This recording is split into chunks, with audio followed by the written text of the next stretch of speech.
There's a provision called the Foreign Earned Income Exclusion that allows you to exclude up to about $125,000 of earned income. So that would include wages from your tax each year. And that's regardless of whether you're actually paying tax in the foreign country. Because the whole idea around it was to make the US workforce more competitive in a global environment. It's not necessarily a double tax concept. It's an exclusion. So if you're making 120 grand from a US company and you move to Mexico, we can exclude that entire amount. You're paying zero US taxes.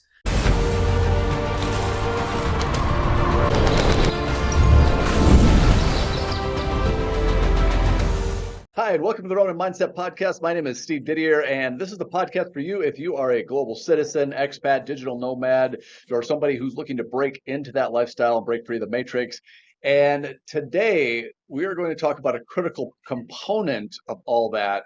And what I mean by that is the potential tax savings and tax structures that you can use if you're living that kind of lifestyle that can save you an enormous amount of money in taxes. In some cases, maybe eliminate your tax debt entirely, and at the very least, really reduce your liability, tax liability at the end of the year. So today we have an expert in just that subject. Alex McGowin is an international CPA, and he does just that. He helps people save money on their taxes, whether it's individuals or small businesses, helps them with international assets operations, stay compliant with the IRS, and most importantly, save you money. So Alex McGowin, welcome to the show. Yeah, appreciate the introduction. Glad to be here. Yeah, I'm glad you came here because there is so much information out there online. And we were talking about just briefly, for many people, it's a case of you don't know what you don't know. Like when I first started traveling abroad, I had no idea that there were these tax laws in place that could have saved me all sorts of money on my taxes. And then Hmm. when you start becoming aware of that, then you start seeing all the different information out there and you're like, this, some of it's right, some of it's wrong. There's a lot of like disinformation or just incomplete information, I think would probably be the best way to look at it. So Right.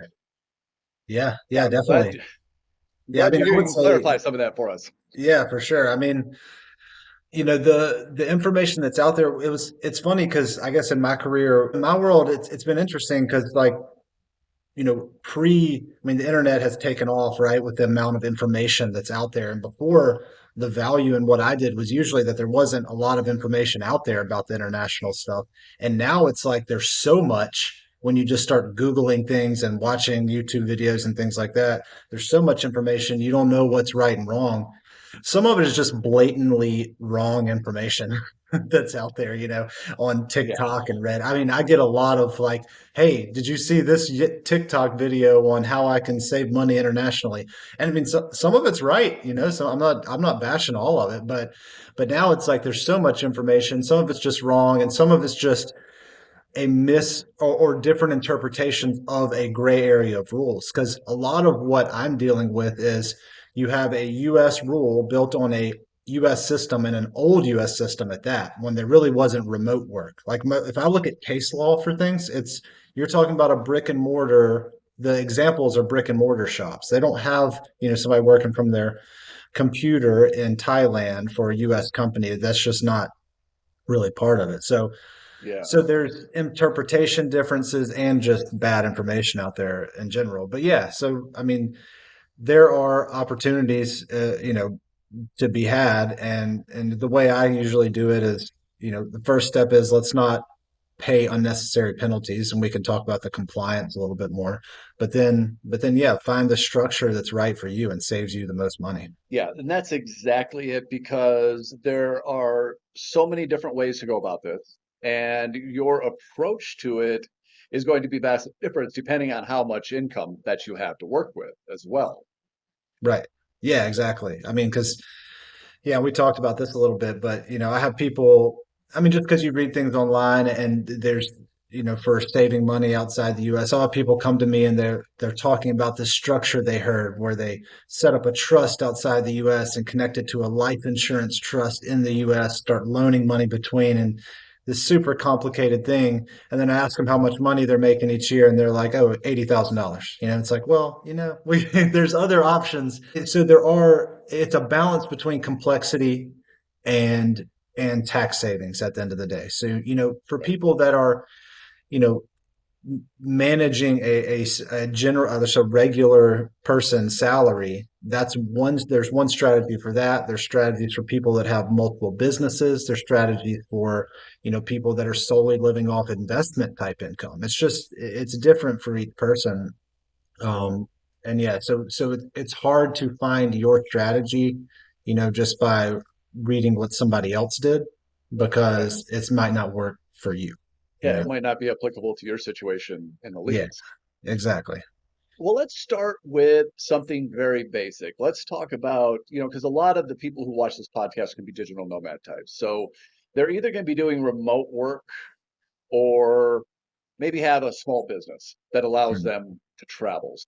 If somebody is in that situation, which I think is going to be most of the people, we can talk about some more advanced stuff here in a little bit, but I think most of the people are going to be in one of those two categories, either just remote work or owning a small business that allows them to travel or live abroad. If somebody's in that situation, what are their first steps? Yeah, so in that situation, I guess the first step is compliance. To me, that's the way I look at it. So let's make sure that you're filing all the necessary forms to the IRS so that you're not getting hit with unnecessary penalties. Because, I mean, missing one of these stupid foreign bank account forms, reporting your foreign bank account to the IRS, that can be $10,000 off the top for a form that has no real tax implications. It's just a stupid form that the penalties are crazy. And to be fair, there's a lot of fear mongering out there in tax professionals, like you're going to get penalized immediately if you don't do this.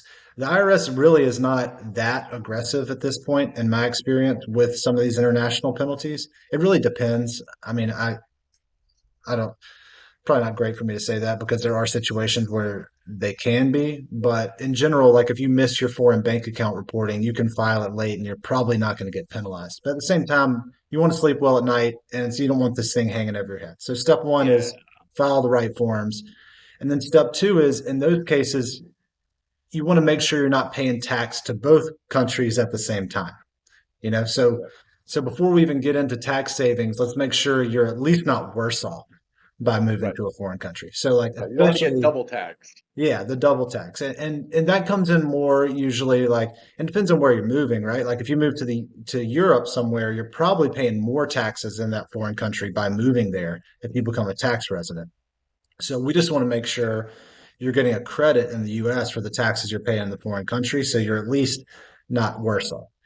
Now, if you're going to South America or somewhere in Asia, maybe that has the lower or no tax rate, that's when we can start looking at, all right, how do we minimize your U.S. tax liability? Because again, the whole reason, I guess, just to back up a little bit, the whole reason my job even exists from an expat perspective is that the U.S. taxes you based on a citizenship basis. So Yeah, the IRS doesn't care if you pack up and leave everything and move to Australia. You still have to keep filing U.S. tax returns and report that to the IRS. So my job is to make sure you're not paying tax twice on that income. right. Now, obviously, it's going to be a little bit different. I gave that example, but that's going to be a different somebody with remote work versus somebody who has a small business. Right, right, exactly. So, all right, Remote let's work focus. meaning like an employee of a company in the Right, U.S. right, Yeah, or maybe an employee of a foreign company yeah, as well. yeah. So let's take that little chunk. Let's get rid of the small business for a second. Let's just look at somebody who's doing remote work. They're an employee, whether in the U.S. or another company. Yeah. So a lot of it is going to depend on where do they have to get, does somebody have to get an official legal tax residence to take advantage of these things in the US? No, so that's the good thing. So the first step, and usually what we're looking at in a remote work situation, and I guess let's start with you're working for a U.S. company that has flexibility and they let you move abroad. So you're like, I'm gonna move to Costa Rica or Mexico or somewhere and Right. work for this company. There's a provision called the Foreign Earned Income Exclusion that allows you to exclude up to about $125,000 of earned income. So that would include wages from your tax each year. And that's regardless of whether you're actually paying tax in the foreign country. Because the whole idea around it was to make the US workforce more competitive in a global environment. It's not necessarily a double tax concept. it's an exclusion. So if you're making 120 grand from a U.S. company and you move to Mexico, we can exclude that entire amount. You're paying zero U.S. taxes. And so then the question is, are you taxable in Mexico or not? But that's a different Right. That's a different story, but we'll focus on the U.S. for now question. because they're the ones who are they're the animals about taxes. Right, right, right. So that's huge. I mean, just that one thing is huge. Being exempt on paying taxes on your first 120,000 in earned income is Yeah. Yeah, I that's a mean monster. that's the one for like a salaried person or even a self-employed person, that's really the strategy outside of getting rid of your citizenship altogether. The only strategy that allows you to avoid paying any tax. Because you can go to the Cayman Islands or somewhere that doesn't have a tax, or maybe they're a little less strict on creating a tax residency in the foreign country. And yeah, you're paying zero tax on 125 grand. That can easily be $25,000 of federal taxes in your pocket. Plus, if you're moving from somewhere like California or some state, you can break residency in that state. So, I mean, it's a big Christmas present in January or February when we file that Yeah, tax return. I can imagine. Now, does that also apply to like the small business owner? Yeah. So, yeah, same thing. So, the foreign earned income exclusion again applies to earned income. So that's salary and self-employment income, basically. Okay, so this, oh, Yeah, small business. Anything that you're performing services in receipt of income, that's earned income. So if you okay. have an LLC in the US and it's treated like a flow through, Yeah, that it's got to income that's flow flowing through. through, yeah, that's going to be eligible for the foreign earned income exclusion as well. So that's not Okay. going to be taxed. The thing that this doesn't get you out of though is your FICA and Medicare, or it's called self-employment tax in the self-employment piece. So you have your income tax, and then Okay. if you're getting paid a W-2, so if you have a U.S. employer, they're going to withhold FICA and Medicare, and that just from your paycheck, and then they pay half of it. If you're self-employed, you're on the hook for that yourself. So generally, you're still going to have to pay that self-employment FICA and Medicare tax. The foreign earned income exclusion doesn't include that. There Okay. are some things. There's called a totalization agreement with some foreign countries. I think there's like 13 of them. Could be wrong, but where you can also exempt social taxes. Generally, South America is not one of those. So that's mostly European countries. What would that be on a rough percentage basis, the FICA and the other one that you mentioned? Yeah, so I mean, it's the FICA. I guess it's around 15% total, but Okay. you get a 50% deduction on half of that. So it's kind of hard to figure. I mean, you could probably say like 8 or 9% total on the FICA and Medicare. So that you're Okay. still paying. So that's So like if for you're self-employed people, you need to factor that in to still have to pay that tax. okay. But no income tax if you're under that 125,000 number. Okay. Well, that's still huge because especially if you're living in, like you mentioned, California, New York, Illinois, one of these states that taxes the hell out of you, plus the federal, you're still saving an absolute ton of money. Yeah. Yeah. I I mean, mean, it's a significant chunk. yeah, this has blown up, right, over the last few years where when companies have started allowing people to be remote. I mean, I have a lot of clients that, they have remote employers or they're allowed to work remotely, but they don't necessarily tell their employer they're working, in Uruguay. Their employer thinks they're like down the street in Right. Los Angeles somewhere. But I mean, that's obviously a different question. But so in those cases, those people are usually still paying state taxes because in order to get out of the state tax in that situation, you have to tell your employer you've moved to a different state. So they stop Oh, withholding that tax. So I mean, and that's a strategy in and of itself too. Like if you move outside the US, it can be hard sometimes to prove to the state that you've left. For example, like if you're hitting Airbnbs around different places and never really like establishing yourself somewhere, it can be hard to prove that domicile change from the state because they're going to be right. asking for, hey, give me a utility bill or your driver's license in another state. And you're not going to have that. So usually with those types of people, we proactively set up addresses in a different state, a non-tax state. South Dakota is a great one because you can get a driver's license there only spending one day. You don't need like a utility bill and all that like you do in some of the other states. So it's a pretty good deal if you have to go to that level. Well, that's what I did because I had moved. I was in Mexico for 5 years. Then I moved back. I was in Vegas, but then I moved to Arizona, and so I had an Arizona driver's license. Now there's state tax in Arizona. It's not horrible, but it's still way more than I was used to paying. Right. So when I was cutting that check at the end of the year, I was like, no. So when I decided to move back to Mexico, I reestablished an address in Las Vegas, got my driver's license in Las Vegas, and so now that is my state Right. of residence. So I don't have to worry about the state taxes. Right. And even then, I mean, if you have if you're living squarely in a place outside the US, I mean, that really only becomes necessary, I've found, with employers because it's hard to convince the payroll department of a US company that your new tax home is outside the US. Whereas if you're self-employed, we can make that argument to the state directly a little easier. Right.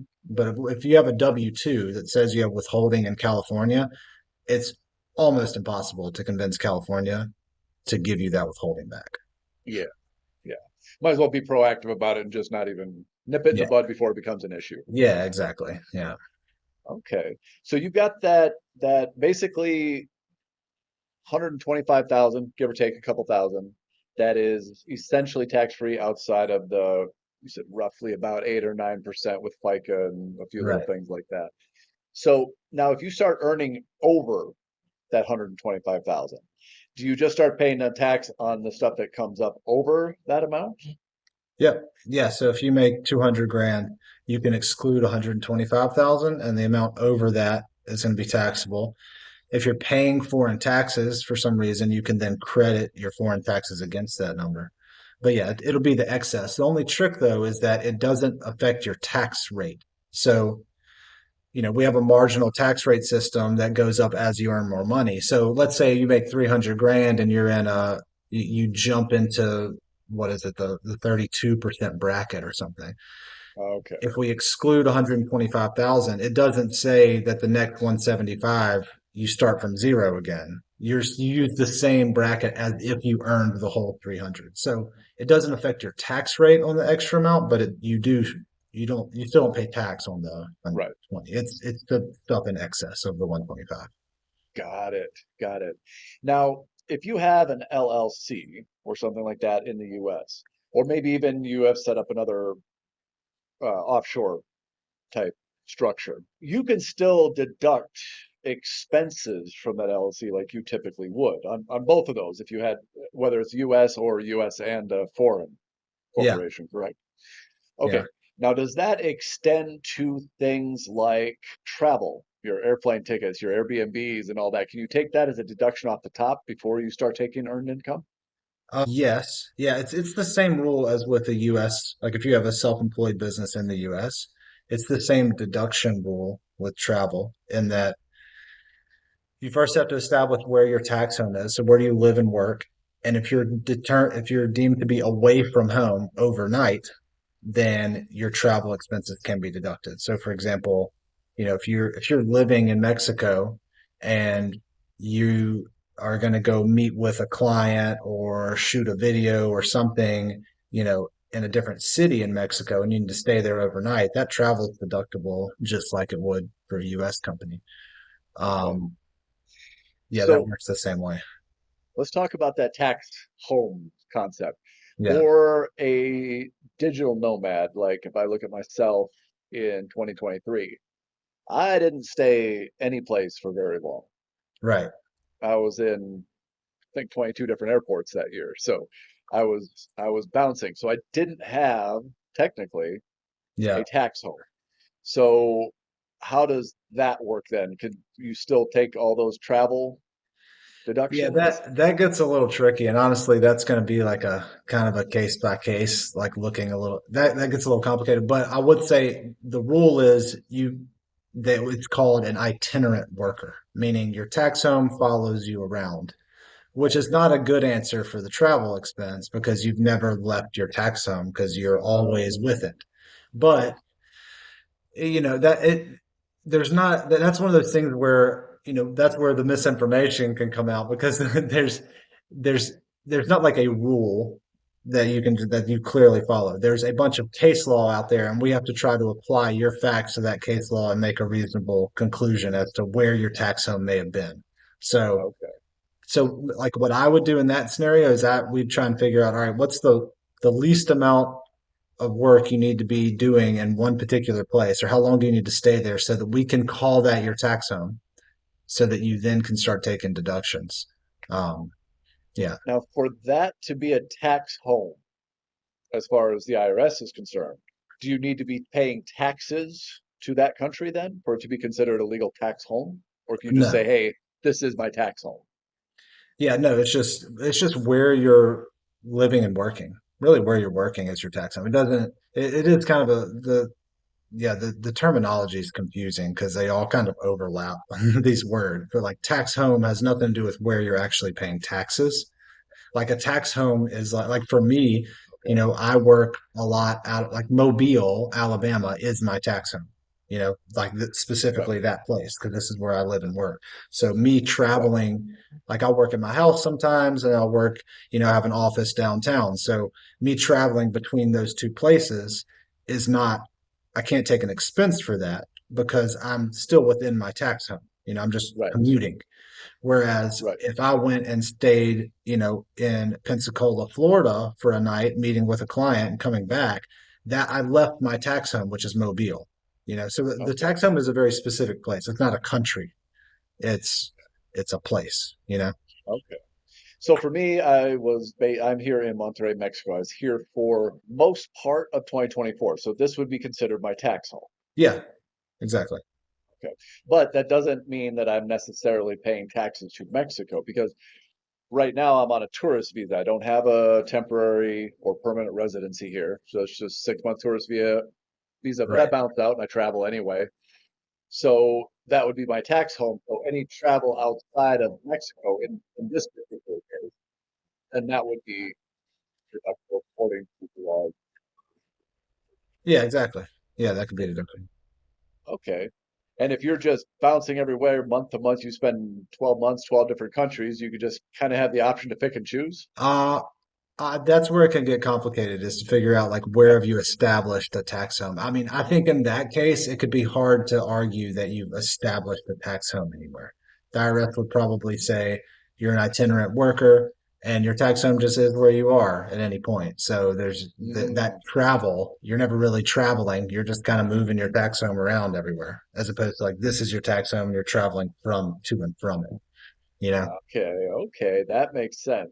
So you'd have to, what are the, I know there's still gray area, but for some place to be considered your tax home, do you have to spend the majority of the year there? Is there a time constraint, or is it something else that they will accept in order for you to declare that place your tax home? Off the top of my head, the way I remember it is there has to be an intention for you to stay for more than a year. More than a year, okay. Yeah.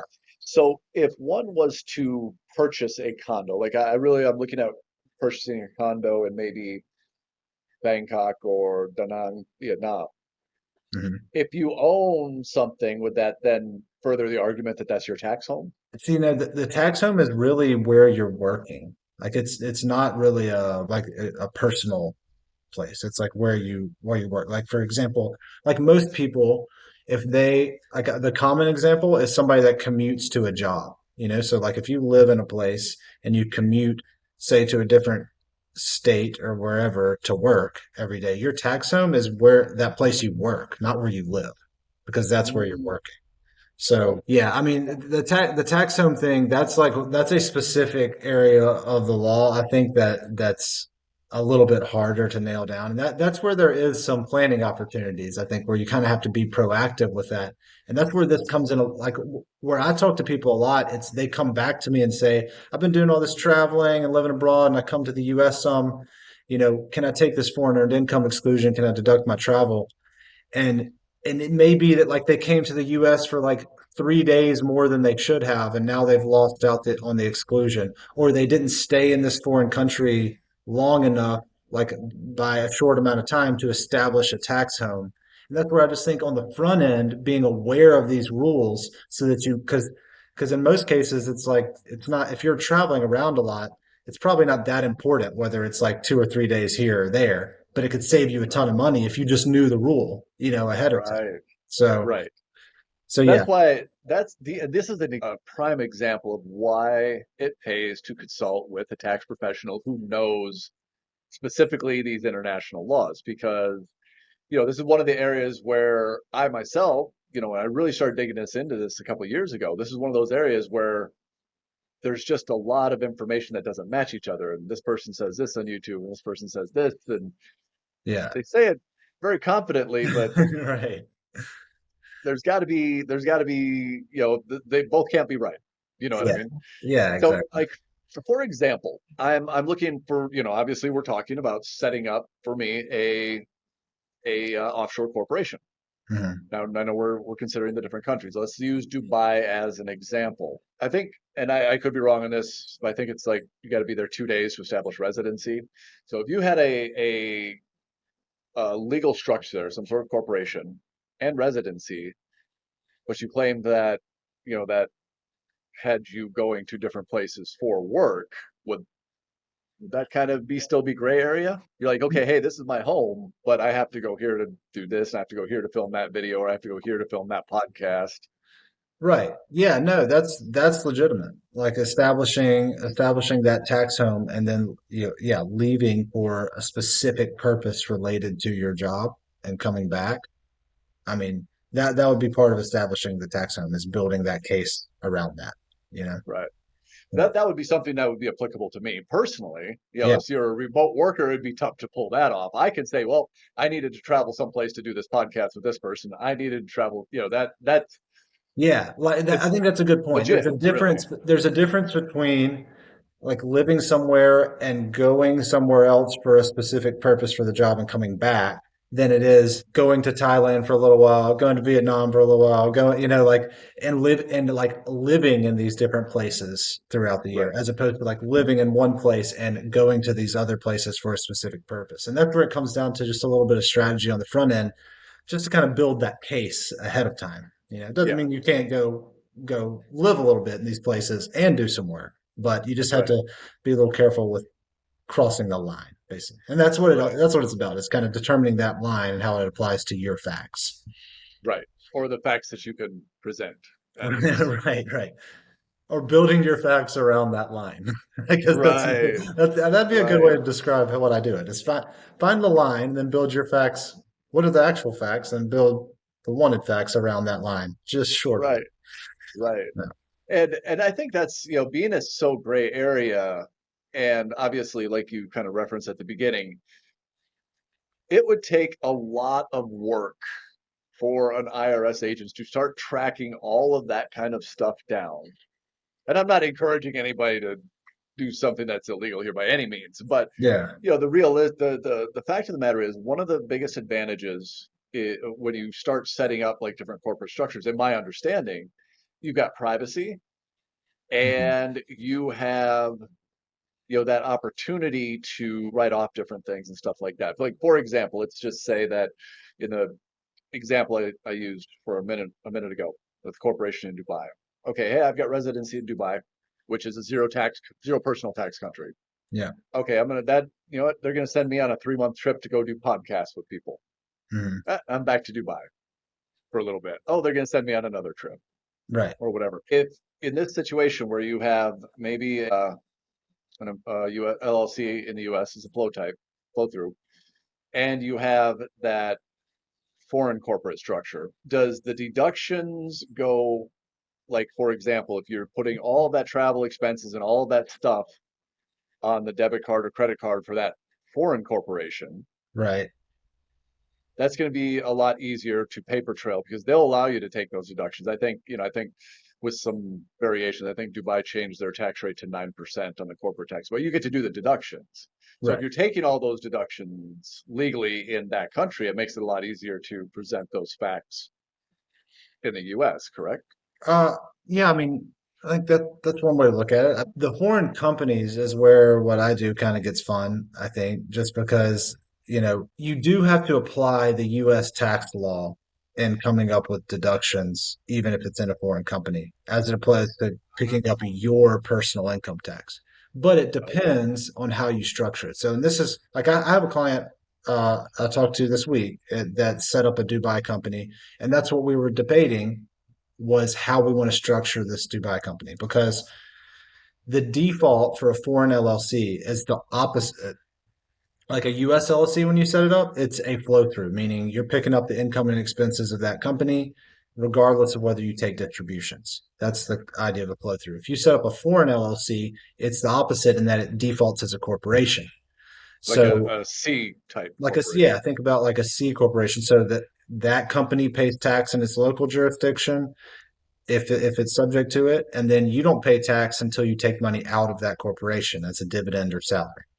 Now, there's anti that's the concept of deferral, and there's anti-deferral rules with foreign companies to offset that, and those are what we have to navigate. But like with this person I'm talking to's situation, we could do the flow through structure and utilize the foreign earned income exclusion. So and that way we can take deductions related to her expenses. So, you have a Dubai company, we make a check the box election so that the income and expenses are flowing through. We deduct reasonable travel expenses, home office expenses and things, and then we get under that 125,000 and can generally and get that foreign earned income exclusion. But we have the self-employment tax to pay, the FICA and Medicare.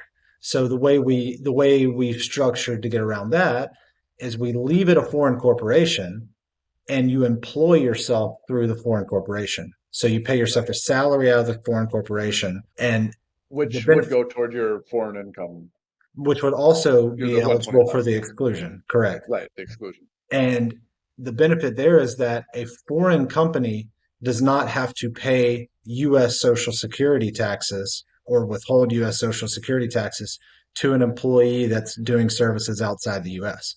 I mean, technically, if you go to the U.S. and do some work, that foreign company would need to do a W-2 and all that. I mean, realistically, not many people would actually go that far to follow that rule because either they don't know about it or who could possibly figure that out. Like how Right, would they figure that out? But yeah, so that's a strategy like we talked about earlier to avoid the self-employment tax is to pay yourself a salary through the foreign company.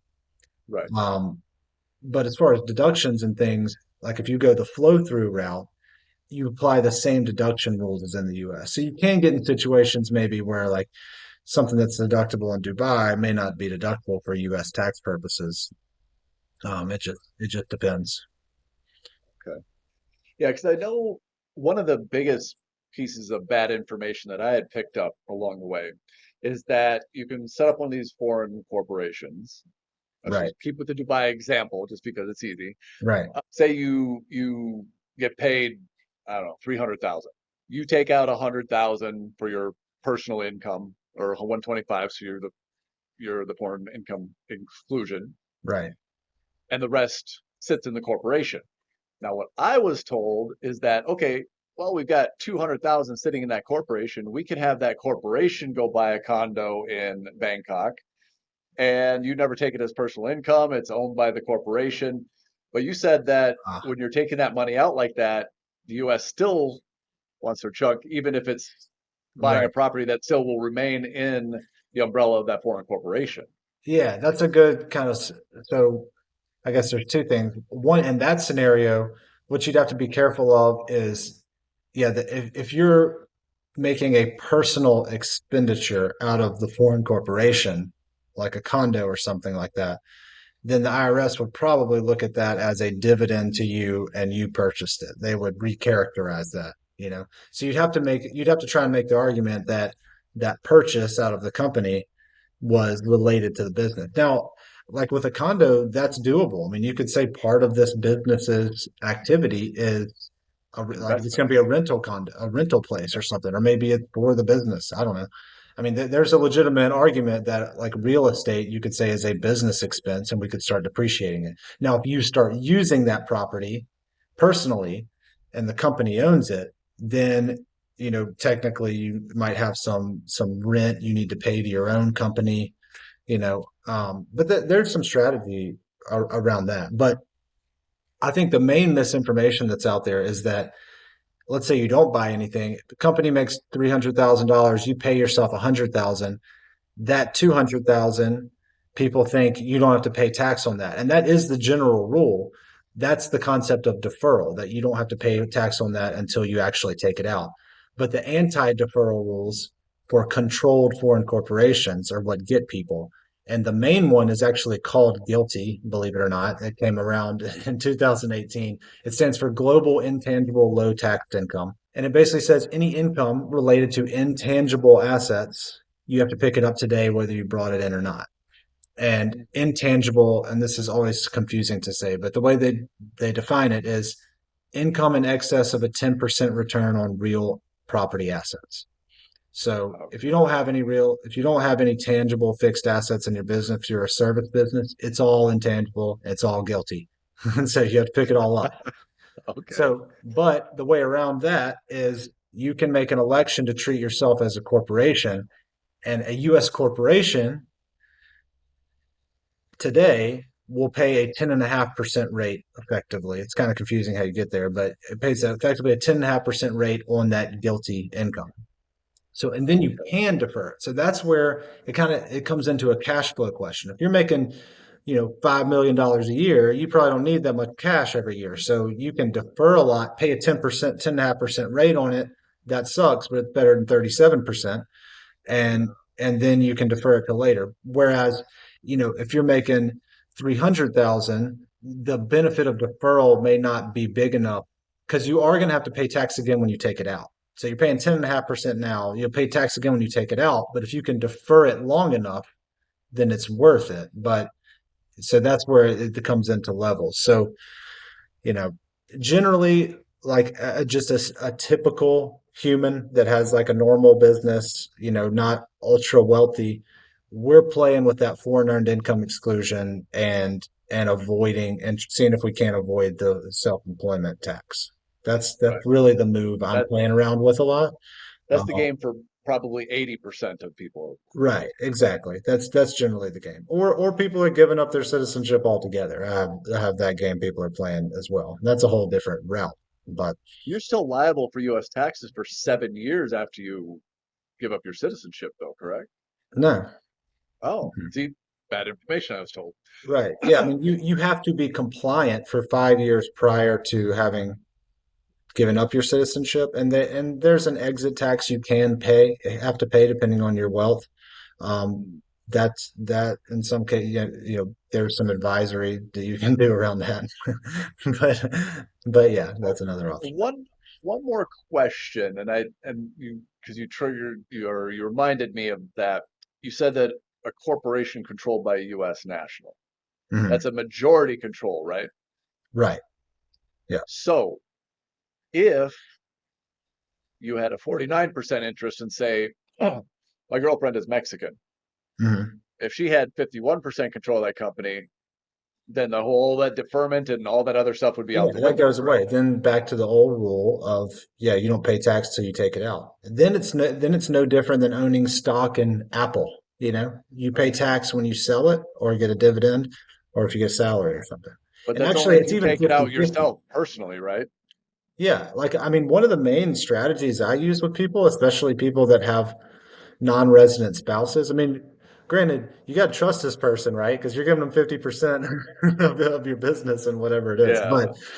But yeah, I mean, that's the best strategy. I mean, I do this a lot. I have a U.S.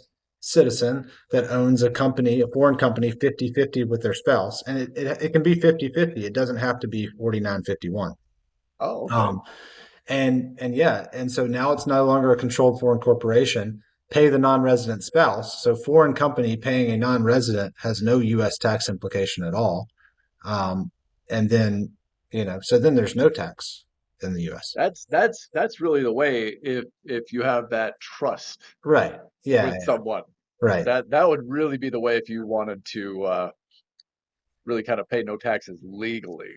Yeah. Or business, and it's not always spouses. Sometimes it's just business partners, that aren't Yeah. American. Um, so so yeah, that's a common strategy for sure. They would have to, like you said, what is it called? The US is a citizenship-based tax Mhm. country. So it would be to avoid them having any complications, they would have to be in a country that was not citizenship based, correct? Right. Unfortunately, those don't exist except for the US. We're it. Yeah, yeah, we're the only one. There's actually one other one, and I cannot believe I'm blanking on it. It's a small African country. I don't know. It's funny because I ran into somebody, or not ran into them. They called me a couple of years ago. It was the first person I'd ever talked to that they were from that country. I keep wanting to say Estonia. It's definitely not Estonia. Man, I can't believe I'm forgetting. But it's a small African country, and they have a citizenship-based taxation. So this lady was living in the UK, was a citizen of the US, and a citizen. Eritrea is the name of the country. Oh, And was a citizen of Eritrea. So she was legitimately triple taxed. And I was just like, look, I don't know if I can help you. You are, but I am going to talk about you a lot on YouTube. So. yeah. I'm gonna be talking about you on every podcast I do. Right.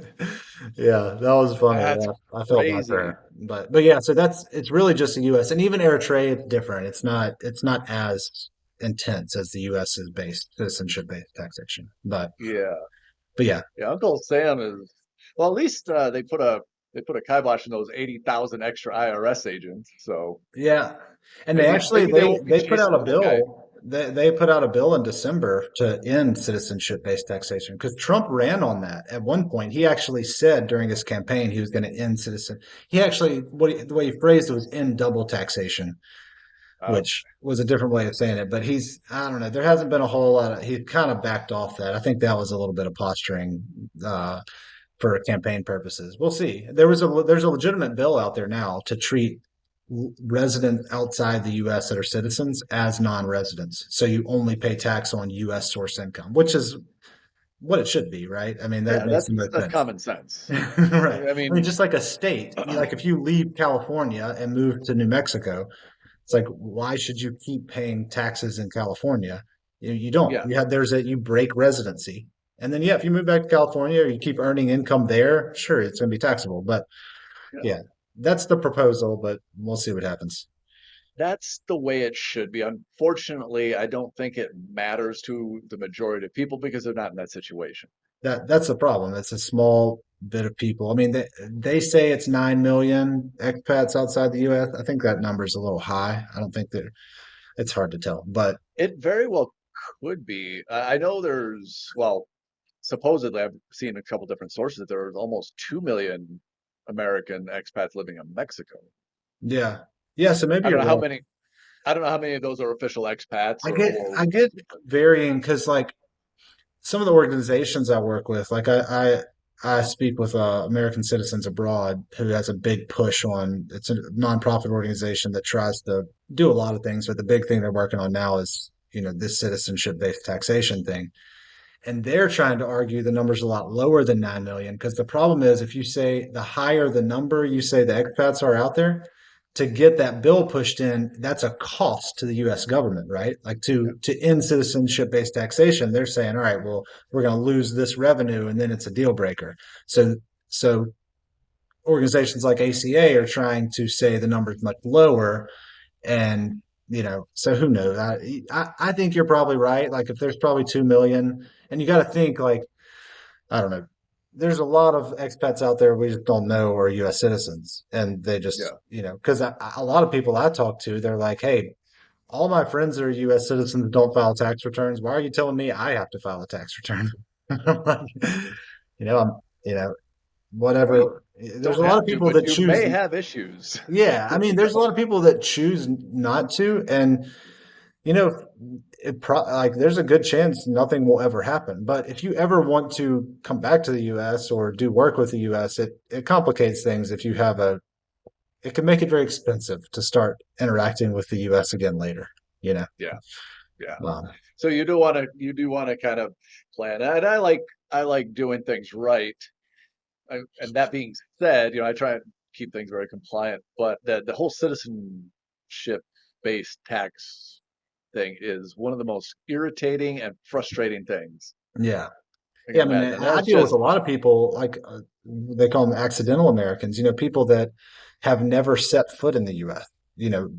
people that just were born to American parents outside the US, they grow up outside the US, they turn 18, try to get a bank account, and the bank says, nope, sorry, you're an American. Some banks don't want to bank with Americans just because it creates compliance issues and things. Yeah. But yeah, so then this person who's never come to the US has to call me and say, how much is going to cost to my US tax return that I have no connection with this country whatsoever, Yeah. and so that, yeah, I get it. It's painful. Don't even Um, get me started. That stuff is irritating. But, you know, we've got this, the rules are there. As long as we play by the rules and you know what you're doing, you can really win the game. yeah, and that's what I mean. It's not, in most cases, it's not creating additional tax. Almost never. It's more, it's more making sure we make it a level playing field. And in a lot of cases, we can actually save you tax by moving abroad. It just depends on your situation. Yeah. But I think anybody is living abroad, spending, how much time do you have to spend out of the US to qualify for that? Right. So there's two tests for that foreign earned income exclusion. One's a bona fide resident test, which means you got to be outside the U.S. for a full calendar year, January 1 to December 31. And that means, having closer ties to that foreign country than the U.S. So, you want to be able to show like a long-term lease agreement. That's where it can get tricky with the Airbnbs and stuff. If you don't have like a permanent spot, you can show that doesn't rule you out completely, but Right. you want to show banking relationship somewhere, that's your social activities, are you part of like a church or a gym or somewhere that you're paying like a monthly membership, because where you get hosed is if you try to claim you're a bona fide resident outside the US, but you keep your gym membership in the US. Worse if like if your family, if you have like wife and kids that are still in the US going to US schools, I have those people that are trying to claim it. That's usually a deal breaker. But you just Yeah. want to have more ties outside the US than inside the US, and better if it's in one specific spot. If you're traveling around a lot, it can make the argument a little harder, but it's okay. But that's the bona fide resident test. There is a more flexible test in the physical presence one, where that can be you can basically spend 35 days in the US. It's any Oh, 330-day period over a 365-day period.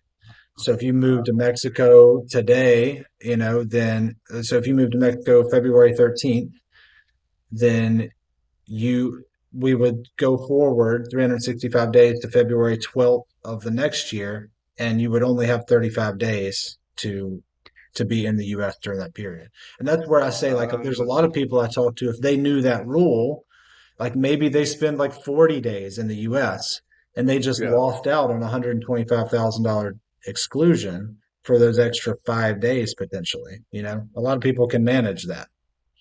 With the now, can it with those two tests that you mentioned, can it be either or? Like, for example, I have lease or whatever in Mexico and the gym memberships and all those different things that are 100% provable. Yeah. But I go back to the US, spend a couple months at my mom and dad's house because they're getting older or something, and I want to do that. But I'm not living there. I have Yeah. no connections, no lease, no nothing. I'm staying at parents, I'm staying at friends, and then go back to Mexico. So can it be either or like that? Yeah. So like in that case, that would be a clear bona fide resident case. So you'd need Okay. because you're going to spend more than the 35 days. So Yep. we're going to want to use the bona fide resident test in that scenario. Where you're going to have Okay. trouble in that case is like in the first year, because you're not going to have a full calendar year. You might not qualify for either one because you're going to have Right. more than 35 days, or we push it out. Like let's say you take two trips to the US, one in March and one in June. um, you can start the physical presence test whenever you want during the year. We could say, all right, and so starting July 1, we go to the next year to June 30, that 365-day period. Did you have more than 35 days in the US during that period? If not, we can take that period, and then so that would make your qualifying period July 1 to December 31 of the current year. So you'd only get half the Oh, 125,000 of an exclusion, but but it's better than nothing. still. Oh, yeah, it's still better than nothing. And then the next year we'd claim January 1 to December 31, and you could spend more than the 35 days in the US, you know. Right. Like I have a Yeah. client that's in Israel, and his family lives in Israel. His kids go to school in Israel. I think his wife has a job in Israel, but he works in the U.S. 6 months out of the year. So he's traveling back to the U.S. for 6 months. That's a pretty aggressive case, but I mean, I take the position that he meets the bona fide residence test, even though he spends so much time in the U.S. He's only going for that specific purpose, and he doesn't live there. He has no Right. permanent place available to him, and so he still qualifies and for the bona fide resident test. That's an extreme example. I wouldn't try to spend 6 months in the U.S. and still try and qualify, No, no. but you need a Well, lot of other things in that basket. I look at myself, this year, I can show that, for example, I have been paying a gym membership at the same place here for, well over a year, but let's just say going into this year, all last year, this year, I don't have a lease here because I'm staying with my girlfriend, so I don't Yeah, have to sign any lease, but right. I do want to go back and spend some time in the US. So, but I think, based on what you said, obviously there's a lot of leeway, but I think I can Yeah, pretty convincingly show that I'm the residence test. I should pass that. right. So, And there's a list of factors that I generally share with my clients where I mean, there's a lot of case law on this because obviously this is one of the areas that people push the boundaries on pretty aggressively, And so there's yeah, a I can lot of imagine. old case law on this. And they have like specific factors. So really at the end of the day, it's just getting those factors and putting as much of them in the foreign country as you can. So things like, yeah, memberships, driver's licenses, like in your case, it might not be a bad idea to get some kind of lease set up between you and your girlfriend. Yeah, Like just so it's a yeah. document that says, this is where I live for 12 months. So Well, and just, then like I did register to vote yeah, as out here because I that's went one down of to the the things. embassy, Yeah. and a lot of different things like that I've done. Well, not a lot, but there's a few things that I think would Yeah, and would getting a count. bank account, just things like that are like, if you're going to actually claim that you live in this place, what would somebody living there actually need? You probably need a car or a driver's license, depending on where it is, you know, voting, memberships, social activities, things like that just show bank account. Like, this is what a normal person would have that's choosing to live in this place. Right. Well, that is tax law is always this kind of muddy and gray area, but I think that cleared up an awful lot for people who are, looking at taking. I know that I got a lot out of this because you get so much conflicting information out there when you're Yeah, researching online. yeah, And for I think sure. ultimately it just boils down to your own individual situation. Yeah, definitely. And I would say sometimes just because I like this stuff and I'm a nerd, I end up like going off on a path and I make it sound way more complicated than it is. And not that it's not, like it can definitely get complicated, but don't let the complication scare you necessarily, because find somebody that does this kind of work for a living and can help you through it. And you can easily balance tax savings with complexity. And once you kind of get started on the path, kind of getting started can be complex, just like anything else, and figuring out like what your goals are and what we want to set up. But then once you're set up, it's not that big a deal, and it's doable, I guess is what I'm saying. I Yeah, get and if nervous you sometimes and I know, make it sound way too complicated when I start, but that's just because I like talking about it, and so I get off on little paths. But no, that's good. Geek out on. It. I love that. But I think if somebody was to talk to somebody like you and kind of um, get some of these facts beforehand so they could be proactive. Like yeah, if somebody's moving to Mexico and they're just staying here on a tourist visa, if for 6 months at a time, for example, okay, that might be tough. But if you take those other proactive steps, like you mentioned, it gets a lot easier to take the position that you're a yeah, resident here, yeah, for even sure. without a residency, So, so anybody who's interested in this, reach out to Alex. Alex, I'm gonna put all your information in the show notes and everything. But where can people reach out to you if they need some international Yeah, tax assistance? yeah, you can reach out to me at McGowanTax.com. You can get in touch with me, and happy to book free calls with people just to hear their situation, see how I can help. And then And yeah, I also have a YouTube channel at McGowan Tax that puts a lot of free stuff out there with information on, client examples that I listen to. Sometimes I even put client consultations that I've had out on my channel that, just because a lot of people have the same questions. So yeah, check that out, but happy to help if I can. Yeah, well, reach out to him, follow his YouTube channel, and thank you so much for coming on. I really appreciate you spending the time with us and Yeah, dropping some knowledge on us, man. Hopefully, you can save a bunch of people a bunch of money because I'm of the position that you should not be paying the U.S. more than you absolutely positively need to in taxes. right. That's They just want my too own much, personal, that's for sure. They want too much. right? They want way too much, and especially for as we've been seeing unfold, our tax dollars are not going to anything that benefit us in the most cases. So No. it makes it even more important that you structure things right and do what's best for you. So, Alex, thank you very much for coming on, man. I appreciate it. Yep, appreciate it. Thanks for having me on.